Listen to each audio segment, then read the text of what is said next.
इसके बाद नारद पर्वत आ गए, उन्होंने बहुत समझाया।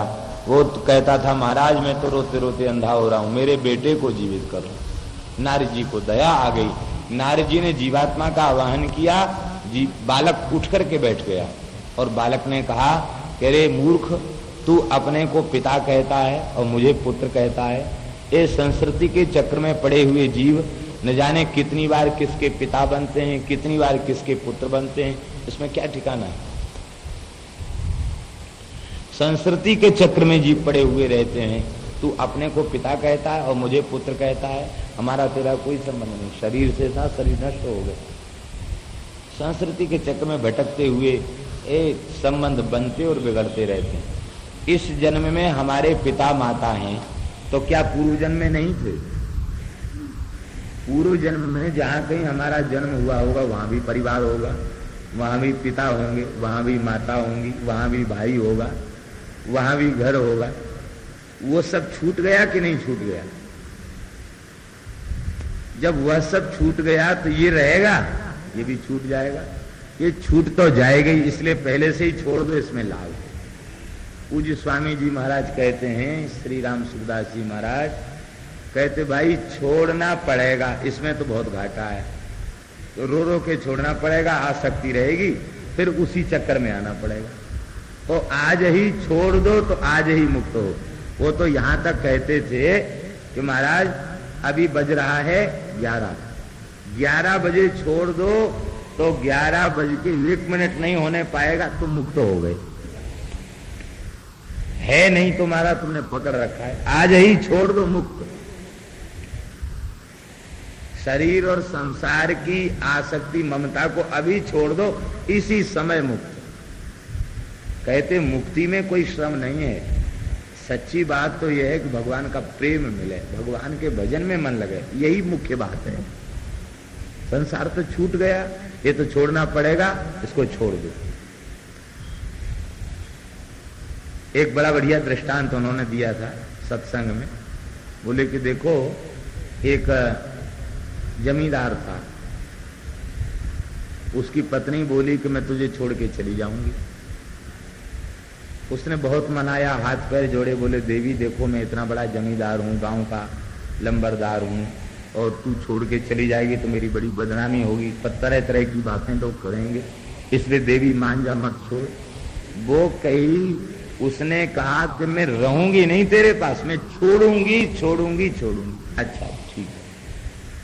तो कहते पुराने जमानों में वो सरपंच लोग डुगडुगी पीटते थे, सब गांव के लोग इकट्ठे हो जाते, तो सरपंच ने ऊपर चढ़ करके नगाड़ा बजाया, डुगडुगी बजाई, सबको इकट्ठा कर लिया, सब इकट्ठे हो गए। बोले कोई बहुत महत्वपूर्ण सूचना, सब इकट्ठे हो गए। इकट्ठे हो गए तो वो बोला कि देखो भाई हमारी कोई गलती नहीं है पंचो, पर ये रहेगी नहीं मेरे पास, ही हमको छोड़ के जाएगी। तो ये तो छोड़ के जाने कब जाएगी, इसके व्यवहार में हमें बड़ा भारी संदेह है, पता नहीं कहाँ जाएगी, किसके पास जाएगी, इसलिए हम आज ही इसको छोड़ रहे हैं। या फिर पंचों के सामने ये कहे कि मैं छोड़ के नहीं जाऊंगी, सदा रहूंगी। अब उसने सोचा कि अब तो हमारी प्रतिष्ठा, हमारा बात खुलकर समाज में आ गई है, अब हमारी पोल पट्टी भी खुल गई कि जाऊंगी, अब नहीं गई तो बड़ा घाटा हो जाएगा। वो सवेरे जाती सो आधी रात को ही भग गई। वो कहते थे इसी का नाम, इसी स्त्री का नाम है आसक्ति। ये छोड़नी पड़ेगी, संसार की कोई वस्तु रहेगी नहीं, इसको छोड़नी पड़ेगी। बार बार तुम कहते हो ये भी रह जाए, ये भी रह जाए, कोई रहा? ये सारा संसार नाशवान है, सब छूटेगा। वृद्ध होकर व्यक्ति मरेगा, इसका कोई ठिकाना नहीं। बालक भी मर जाते हैं, पेट में ही मर जाते हैं, विवाह के समय मर जाते हैं। शरीर और संसार साथ रहेगा नहीं, ये छूटेगा और छोड़ना पड़ेगा। और तुम छोड़ना नहीं चाहते हो, छोड़ना पड़ेगा तो रोना पड़ेगा। और छोड़ दिया तो जमींदार सुखी हो गया। ये 5 पंच हैं, पंच प्राण, ये ज्ञानेन्द्रिय, कर्मेंद्रिय, पंच प्राण, यही पंच हैं। इन पंचों के बीच में कह दो भाई देखो हमने छोड़ दिया, अब हमें धोखा मत देना, क्योंकि छोड़ के जाएगी, ये संसार छोड़ के जाएगा। मानेगा है नहीं, रहेगा हमारे पास नहीं, इसलिए आज ही हमने छोड़ दिया। तो ले फिर तुम्हें उसके छोड़ने का दुख नहीं भोगना पड़ेगा और बदनामी भी नहीं भोगनी पड़ेगी। वो जब चली गई तो पूरा गांव कहने लग गया, देखो हमारे जमींदार साहब कितने सदाचारी हैं। ये तो बेचारे उसको बहुत हजार गलती क्षमा करके कहते थे तू रह जा, लेकिन वो रही नहीं। अरे सवेरे चली जाती, सवेरे नहीं गई, रात में भाग गई, पता नहीं किसके यहाँ चली गई। तो कहते कि उसकी निंदा होने लगी और उस जमींदार की बड़ाई होने लगी। कहते बस जो महात्मा जीते जी शरीर और संसार की आसक्ति छोड़ देते हैं वे सबके आदर के प्रशंसा के पात्र हो जाते हैं। और जो कहते हैं कि छोड़ेंगे नहीं, छोड़ना तो पड़ेगा, और छोड़ेंगे नहीं तो उसी के चक्र में पड़ के फिर आना पड़ेगा। कहीं भी आसक्ति, तुलसी ममता राम सो समता सब संसार, राग न रोष न दोष दुख दास भय भवकार। यही संसार से पार जाने का उपाय है। उस जीवात्मा ने कहा कि देख मैं पूर्व जन्म में ब्रह्मचारी था और मैंने उस अवस्था में एक दिन भिक्षाटन किया। इस जन्म की जो मेरी माता कृतज्ञती है, इस माता ने हमको भिक्षा दिया और मैंने भगवान की सेवा पूजा करके उनके लिए रसोई बनाई। ईंधन में चींटियां थी, वे चींटियां जल गईं और वे सब चींटियां बनी मेरी विमाताएं, सौतेली माताएं, और उन सब ने मिलकर के हमको विष दे दिया। और जिसने हमें भिक्षा दी थी वो बनी मेरी माता। मैं भगवान का भक्त था, भगवत निवेदित पदार्थ को खाता था, इस कारण से भगवान के भजन और समर्पण की महिमा से वे इतनी चींटियों ने बदला एक ही जन्म ले लिया। और यदि भगवान से हमारा कोई संपर्क संबंध नहीं होता तो 99,999 बार हमको संस्कृति के चक्र में पड़ना पड़ता है। ये है भगवान के भजन की महिमा। इसलिए त्यागियों के, हमारे संतों के सिद्धांत पटल के मंत्रों में चूल्हा चिताना, धूनी चिताना, उनके मंत्रों में लिखा हुआ है कि जो जीव जंतु जरे उन्हें वैकुंठ की प्राप्ति हो। इसका मतलब ये नहीं कि वो चींटी और जीव वाले ईंधन को जला देते हैं, देखते हैं, फिर भी ईंधन जलाते समय संत संकल्प करते हैं, हे नाथ आपकी सेवा के लिए कार्य हो रहा है, फिर भी धोखे से कोई गलती बने तो ये जीव सब वैकुंठ चले जाएं। हमारा इनके प्रति कोई राग नहीं है, द्वेष नहीं। संतों के सब आचार्य के पवित्र ये व्यवस्थाएं हैं। श्री वृंदावन बिहारी लाल। तो अब हमारा छूट गया, हम तो उसी जन्म में मुक्त थे, अब तो हम ठाकुर जी के धाम में जा रहे हैं। अब तेरी जो इच्छा हो सो तू कर, कह के जीवात्मा चला गया। राजा को वैराग्य हो गया और श्री नारजी महाराज ने शंकरषण विद्या का उपदेश किया और ऐसी तीव्र लगन से इसने भजन किया। आसक्त होकर भजन करने में बहुत समय बीत जाता फिर भी लाभ नहीं होता, और अनासक्त होकर थोड़े दिन भजन किया भगवान की प्राप्ति हो।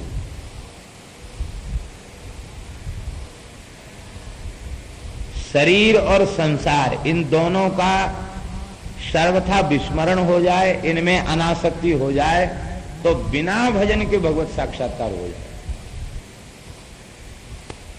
सिद्ध संतों का न शरीर में ममता न रहे और संसार में ममता न रहे तो ममता कहाँ रहेगी, भगवान में हो जाएगी।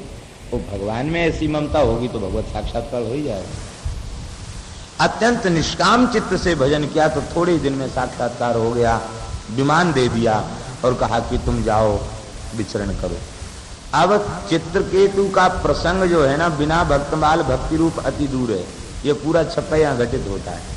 बड़े भक्तिमान निस्दिन गुणगान करें, हरे जग पाप जाप यो परिपूर है, तऊ दुराराध्य को कैसे के आराध्य सके, समझो न जात मन कंप वयो चूर है, शोभित तिलक भाल माल और राजत ऐपे, बिना भक्तमाल भक्ति रूप अति दूर है। अब देखो सारी विशेषताएं चित्रकेतु में। बड़ा भक्तिमान, निरंतर भजन करता है, गुणगान करे, जप तप करता है, उसके दर्शन से जीव निष्पाप हो जाए, हृदय प्रेम से भरा हुआ है, प्रत्येक क्षण कृपा की स्थिति करता है। 12 ऊर्ध्व पुंड्र तिलक और तुलसी की मालाओं से सुशोभित है, सारी वैष्णवता है। लेकिन बिना भक्तमाल भक्ति रूप अति दूर है। क्या है? बोले भगवान में निष्ठा तो जग गई, किंतु वैष्णव की महिमा समझ में नहीं आई, भक्त की महिमा समझ में नहीं आई। और जब भक्त की महिमा समझ में नहीं आई तो शंकर जी की निंदा कर डाली इसने। कैलाश पर गया, बोला अरे राम राम, देखो तो सही, संसारी पुरुष एकांत में स्त्री का सेवन करते हैं और ये धर्म सभा में बैठकर अपनी स्त्री को अंक में बैठाए हुए हैं, बड़े निर्लज्ज हैं। शंकर जी तो प्रसन्न गए, मन ही मन कह रहे थे कि चलो सच्ची बात कहने वाला तो कोई मिला, बहुत अच्छी बात। शंकर जी गोद में क्यों बिठाते? इसलिए बिठाते हैं कि उनका भक्त के प्रति प्रेम है। पार्वती परम भक्ता है, तो भक्ता को भक्त का अंग संग वे प्राप्त करना चाहते हैं, भक्ता का स्पर्श करते हैं, वे नाम जापिका है।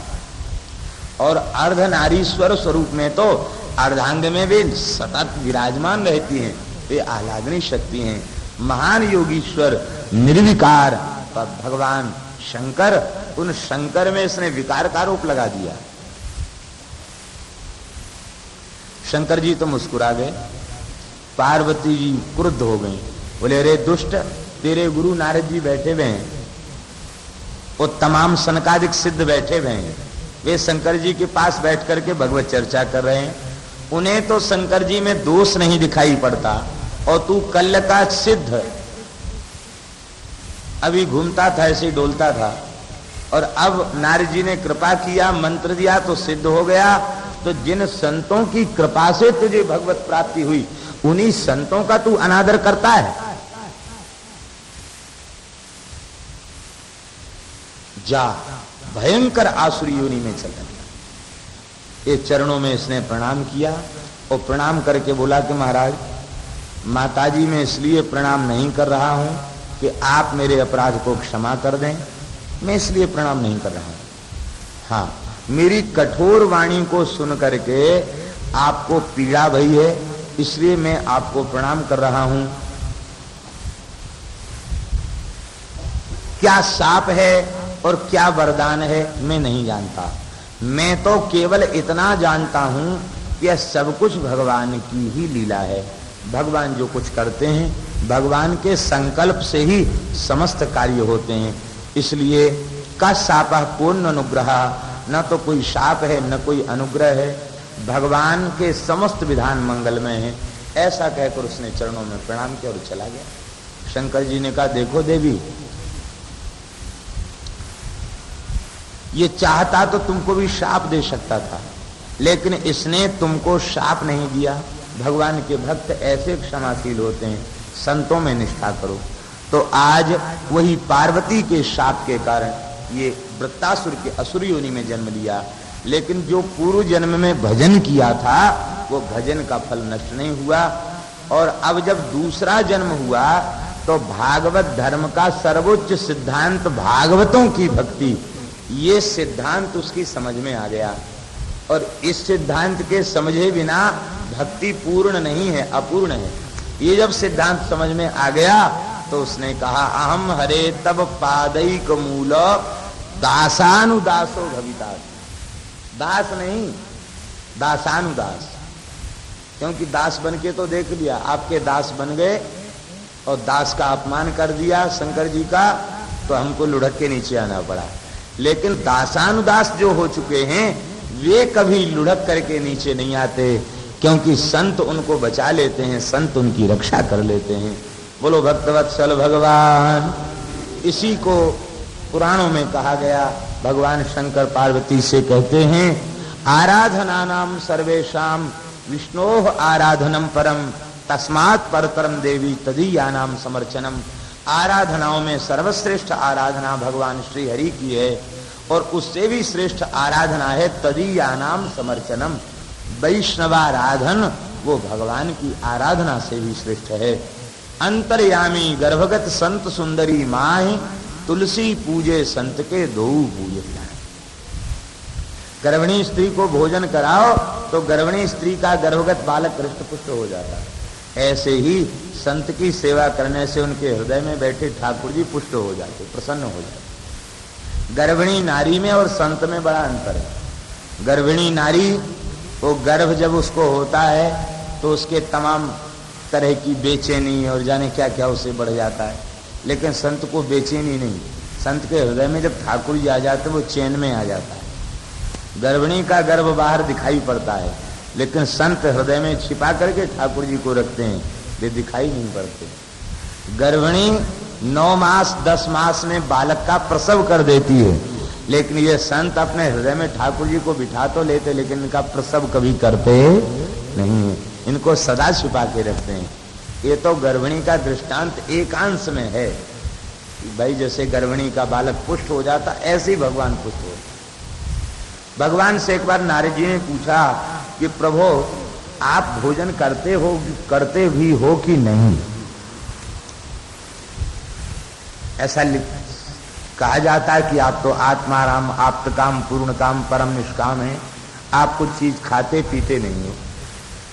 भगवान बोले हाँ नारद जी ठीक कहे, तो हमको खाने पीने की जरूरत नहीं पड़ती, क्योंकि हम तो सच्चिदानंद घन हैं, आत्माराम, आप्त काम, पूर्ण काम है।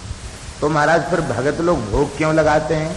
कहते मैं दृष्टि मात्र से उसे प्रसाद बना देता हूं। नैवेद्यम पुरतो न्यस्तम चक्षुषा ग्रहणानि, सामने रखे हुए नैवेद्य को मैं नेत्रों से ग्रहण करता हूं। मेरे नेत्र पड़ जाते ही वो वस्तु जो है दिव्य हो जाती, प्रसाद बन जाती है, मुझे खाने पीने की जरूरत नहीं।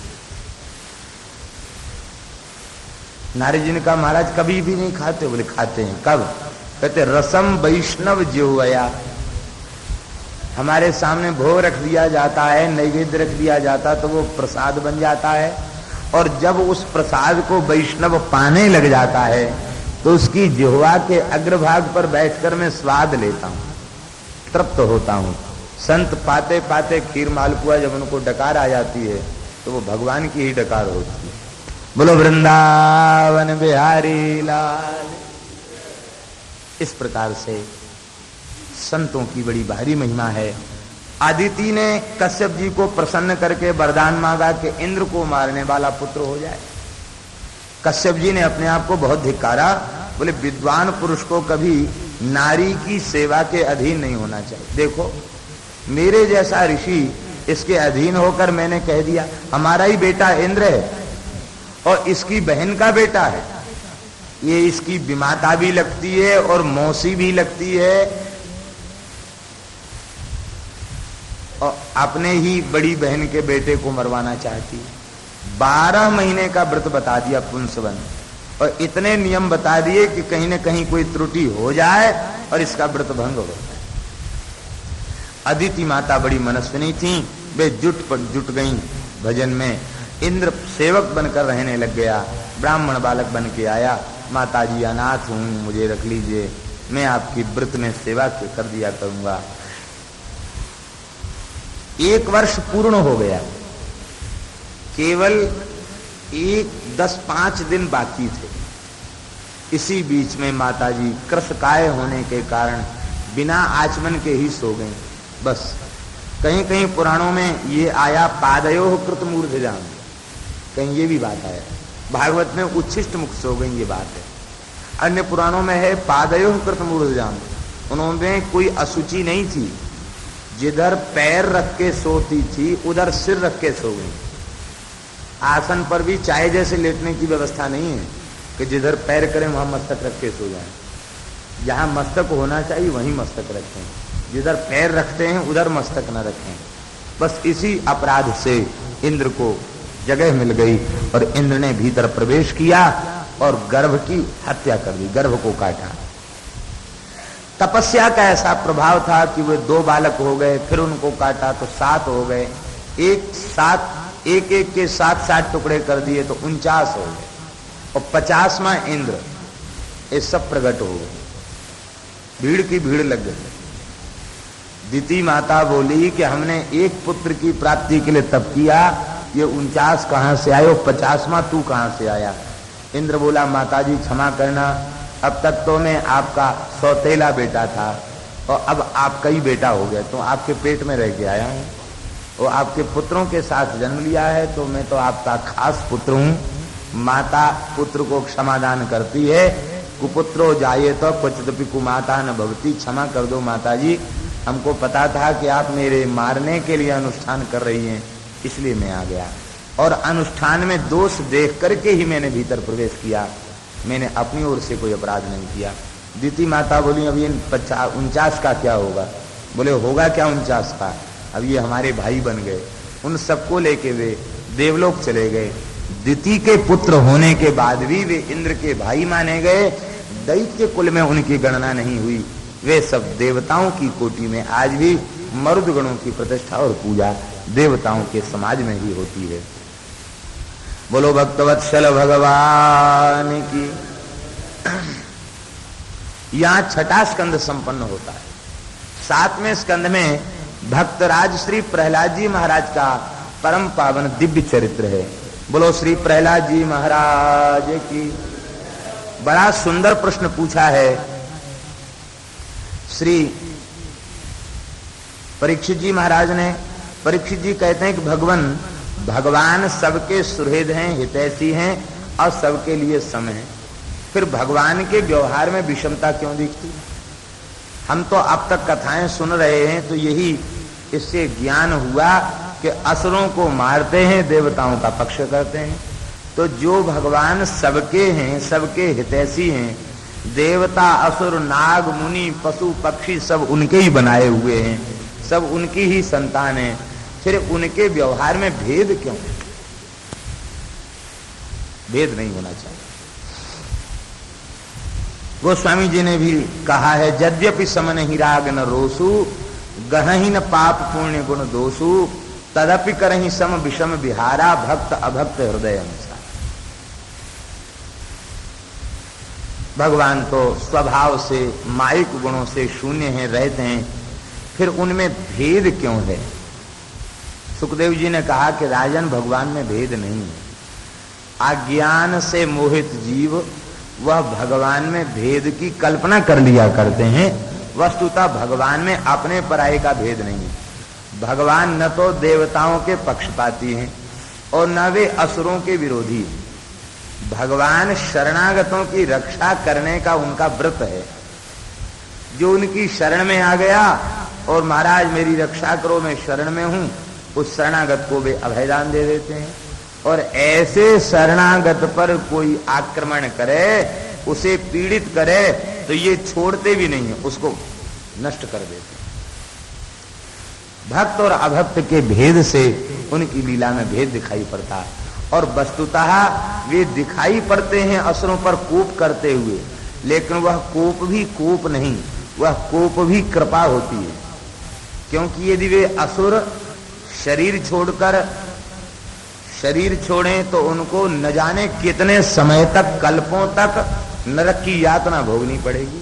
ऐसे नरक में भी जिन्हें ठौर न मिले, ऐसे पापिष्ठ असुरों को दर्शन देते हैं और उन्हें सद्गति प्रदान कर देते हैं, उन्हें जन्म मृत्यु के चक्र से मुक्त कर देते हैं। तो उनका कोप हुआ कि कृपा? उनका कोप भी कृपा ही होती है। ये जीवों पर अनुग्रह ही करते हैं, क्रोध नहीं करते। क्रोध भी कृपा ही होती है। भगवान में अपने पराये का भेद नहीं है। देखो, भगवान का अपना पुत्र है भौमासुर, 12 भगवान से उत्पन्न हुआ और भगवान ने उसको मार दिया। यदि अपने पराये का भेद होता तो पिता का पुत्र चाहे जितना दुष्ट हो जाए, बाप बेटे को नहीं मारता। अरे भाई बेटा है, चलो कोई बात, क्षमा, बेटा है।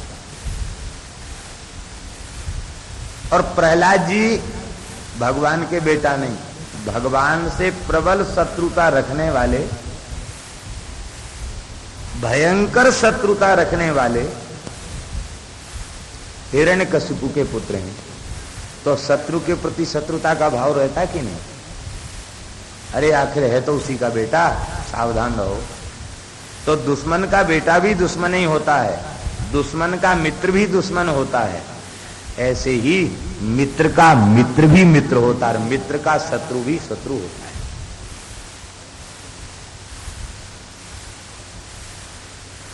ये संसार की नीति है, भगवान की नीति नहीं है।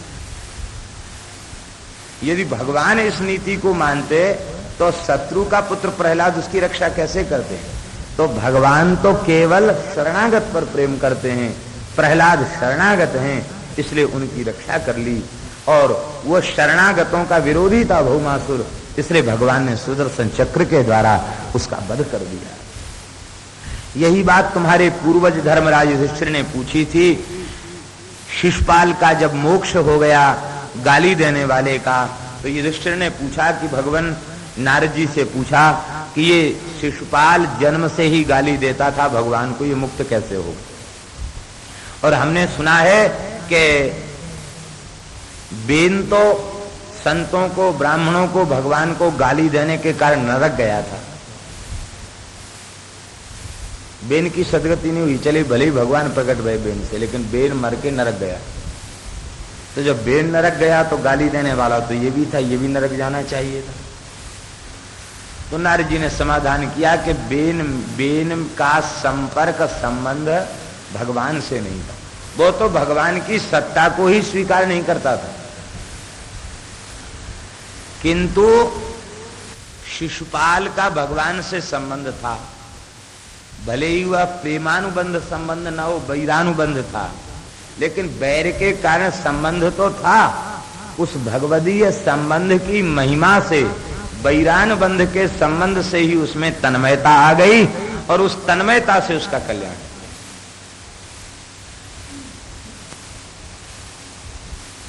गोप्यः कामात् भयात् कंसात् द्वेषात् चैद्यादयो नृपाः संबंधात् वृष्णया स्नेहात् यूयं भक्त्या वयं विभो। गोपियों ने श्री कृष्ण की उत्कट प्राप्ति, श्री कृष्ण प्राप्ति की उत्कट कामना से, कामना रूप काम के द्वारा श्री कृष्ण को प्राप्त कर दिया। किसी के रोके नहीं रुके, चल पड़ी भगवान की ओर। भय से कंस मुक्त हो गया, द्वेष से शिशुपाल मुक्त हो गया, संबंध से विष्णुवंशी मुक्त हो गए, स्नेह के कारण तुम सब मुक्त हो गए, और भक्त्या वयम, हम सब संत उनकी भक्ति करके, भजन करके मुक्त हो। देखो, हम तुम्हें भक्तराज प्रहलाद का चरित्र सुनाते हैं। प्रहलाद जी का चरित्र सुन करके तुम्हारा ये भाव समाप्त हो जाएगा कि भगवान असुरों के विरोधी है। भगवान कितनी कृपा करते हैं असुरों पर, ये प्रहलाद के चरित्र को सुनकर के पता लगेगा। हिरण्याक्ष के वध के पश्चात हिरण्यकशिपु तप करने जंगल में चला गया, कठोर तप में लग गया, सारे शरीर पर दीमक इसके लग गई, और ब्रह्मा जी इसकी तपस्या से प्रसन्न होकर आए और श्री ब्रह्मा जी महाराज ने सिद्ध कमंडलू के जल का सिंचन किया। ये बाहर आया, भगवान के चरणों में नमस्कार किया, ब्रह्मा जी के चरणों में। ब्रह्मा जी ने कहा, उत्तिष्ठ उत्तिष्ठ भद्रंते तपस्सिद्धोऽसि काश्यप, तू तपस्या के द्वारा सिद्ध हो चुका है, तू वरदान मांग ले। बोला, महाराज मुझे अजर अमर बना दो। ब्रह्मा जी चाहते तो अमर बना सकते थे, लेकिन ब्रह्मा जी ने इसको अमर नहीं बनाना चाहा। ये अमर हो जाएगा तो दूसरों का जीना मुश्किल कर देगा। श्री ब्रह्मा जी महाराज ने इसको अमर नहीं बनाया, कहा अमरत्व को छोड़कर जो कुछ तुम्हें चाहिए सुनो। इसने कहा, महाराज न दिन में मरूं, न रात में मरूं, न घर के भीतर मरूं, न बाहर मरूं, न अस्त्र से मरूं, न शस्त्र से मरूं, न प्राणवान से मरूं, न निष्प्राण से मरूं, न 12 महीने में मरूं। ब्रह्मा जी एवमस्तु एवमस्तु एवमस्तु कहते चले गए, और इसलिए एवमस्तु ब्रह्मा जी ने कह दिया क्योंकि ब्रह्मा जी जानते हैं कि तू जितना चतुर है ना, उससे अनंत अनंत गुणित चतुराई और बुद्धि हमारे प्रभु में, सर्वेश्वर प्रभु में। वे जब तुझे मारना चाहेंगे ना, तो कहीं न कहीं से उपाय खोज करके तेरा वध कर देंगे। ब्रह्मा जी तो भगवान के चरणों का स्मरण करके मस्तु कह के चले गए। अब तो ये बड़ा उद्दंड हो गया, एक तो प्रकृति से दुष्ट, और फिर ब्रह्मा जी ने वरदान और दे दिया। अब तो इसकी दुष्टता का क्या ठिकाना। वही कहावत कि मरकटस्य सुरापानम ततो वृश्चिक दंसन, मद्यपान करा दे और बिच्छू और काट जाए, फिर तो क्या कहना। ऐसे ही महाराज ये बहुत उद्दंडता किया इसने। देवता बिना युद्ध के ही स्वर्ग छोड़कर भाग गए। लोकपाल दिक्पालों के पदों पर यमराज, वरुण, कुबेर, इंद्र, इन सब के पदों पर इसने असुरों को नियुक्त कर दिया। नरक में सब मनमाना व्यवहार होने लग गए। यमराज तो छुट्टी पर चले गए, जंगलों में भटक रहे थे। सब यमदूतों को भगा दिया और कहा हमारे राज्य की व्यवस्था ये, जो भगवान को मानने वाले उन सबको पकड़ पकड़ के नरक ले आ। वो नरक में पाप करके गए, सबको छोड़ के धरती पे भेज दो। विचित्र भयंकर दुष्ट। भागवत में लिखा है कि गंधर्व, सिद्ध, विद्याधर इसकी कीर्ति का गान करते थे। तुम्बुरु आदि गंधर्व इनके सामने संगीत गाते। उर्वशी, रंभा, मेनका, तिलोत्तमा, विप्रचित्ती, पूर्वचित्ती आदि आदि, घृताची आदि आदि अप्सराएं नृत्य करती इसके सामने, जय जयकार करते हैं इसकी। ये इतना उद्दंड था कि इसके भय के मारे शुक्राचार्य जी भी इसके पास नहीं रहे। बोले ये इतना उद्दंड है कि हमारा भी अपमान किए बिना मानेगा नहीं। इसलिए शुक्राचार्य बोले राजन अब तो हम जा रहे हैं भजन करने। ये डांट कर बोला किसका भजन करोगे, तुमको वरदान चाहिए हमसे ले जाओ, मैं ही परमात्मा हूं, मुझे छोड़कर तुम किसका भजन करना चाहते हो। शुक्राचार्य बोले राजन आपके कल्याण के लिए भजन करेंगे। बोले अच्छा तो ठीक है। गुरुओं को ऐसा ही चाहिए कि चेलों के बदले भजन पाठ पूजा कर लें, चेलों का कल्याण हो जाए, यही ठीक है, जाओ करो भजन। लेकिन एक बात